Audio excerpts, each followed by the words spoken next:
Hi guys and welcome back to my channel. It's the December the 2nd today, so I need to film my wrap up from November. It will be actually my first wrap up because I never filmed one, so let's jump into it. I read 4 physical books and 1 audiobook this month.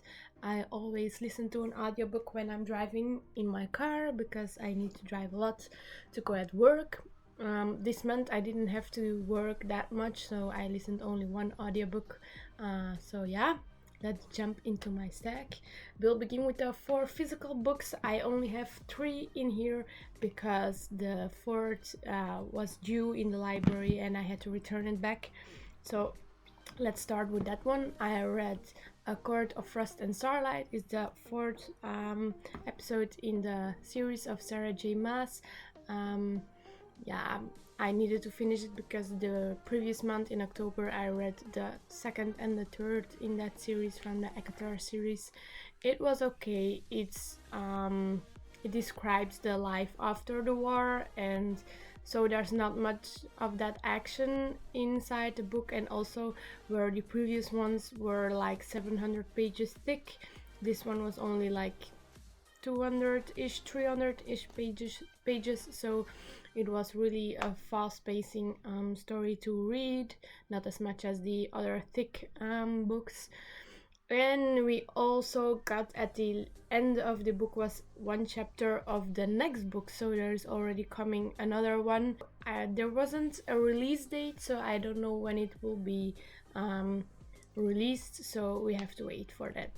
Will I be reading it? Yes, because what I could see from the first chapter was a chapter that was about Nesta and at her point of view. So I hope the fifth book will be about Nesta, because now we all know that she's troubled and that she is that she cut herself off from the rest of the family, from Reese and Fire, and I want to know what's happening in her mind, what she thinks about things, and how she's going to get her life back on the rail. So that was the first one. The next 3 ones are this Beautiful Trilogy. It was a kind of a Liber month.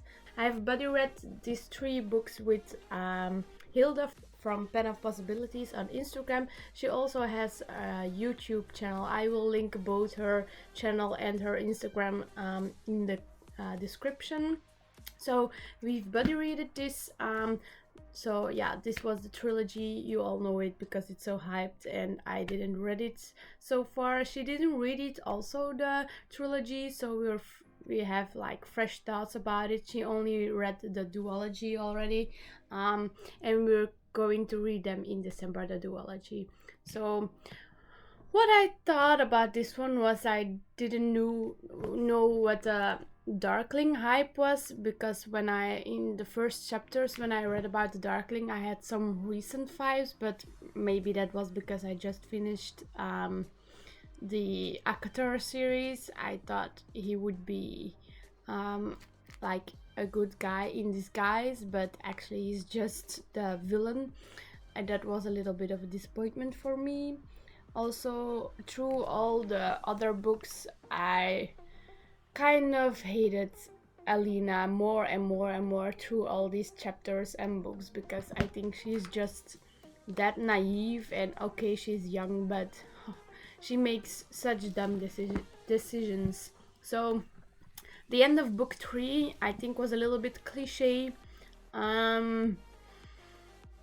It could have been better, but yeah, I guess they get their happy ending without much spoiling though. But it could be better. Like, now it's ended, and mostly in fantasy series I wanted to go and go and go, but yeah, there has to come an end eventually.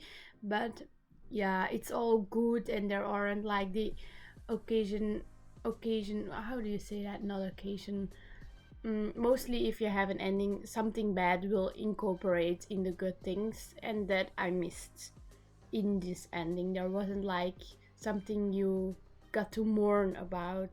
because yeah, it didn't happen. But overall, I think it was okay. The first book I gave 4 stars. Hilda gave it 3 stars because she already read the duology of Lee Bardugo and the writing style was much better. She said to me. So I gave it 4 stars. But along the way, when I read the other 2 books, I gave this one 3 stars and these 2 4 stars because I thought these were much better written than this one, and there was much more action inside these ones. So yeah, I'm thinking about doing a review about all of these 3 books in one, maybe in one video or 3 separate, where I go in much more detail. And yeah, there will be spoilers obviously because it's too difficult for me to not talk about books without spoilers. So but I'm doubting about this because I'm now talking already like 6 minutes about them. So let me know in the comments down below if you like to see a review, maybe a rant review about these 3 books, so I know if I should make them or not. So that was that, and then the last book I read, actually listened to this month, was The Bear and the Nightingale from Catherine Arden. I listened to it in my car, and I was actually glad that I listened to the audiobook because it's about Russian folklore. Not yeah, it's about Russian stories, and it's actually a fantasy story, but not high fantasy or stuff. They're talking about the myths and fables, and it's about a girl who gets the witchy powers of her grandmother, and everyone is afraid of it because they believe in God and not in the demons they describe. I actually was so glad that I listened to it because the narrator told the names, and actually in the dialogues, the real sentences the characters were saying were having a Russian accent. So I really liked that because if you read it yourself, you can imagine it, but it's not the same. So I really like that, to have that involved in the story, and it made me more real and made me sucking in the story itself and in the place where it's taking place. So that I really liked. So that was my wrap-up video of November. I read in total 5 books. I think that's a pretty good achievement of me because normally I read between 3 and 4 books. That depends on how much I have to work. So yeah, I think it's pretty good to have read 5 books, and we'll see what it's going to be next month in December. I still need to make my TBR, so I will film that in a couple of days and put that on my channel so you can all see. If you have some recommendations for me, I don't think I'm going to read them in December, but maybe for next year, recommendations for 2020. My TBR is already too long on Goodreads, but they can always have more. So if you have recommendations, leave them in the comment section down below and I'll be happy to check them out. So see you next time.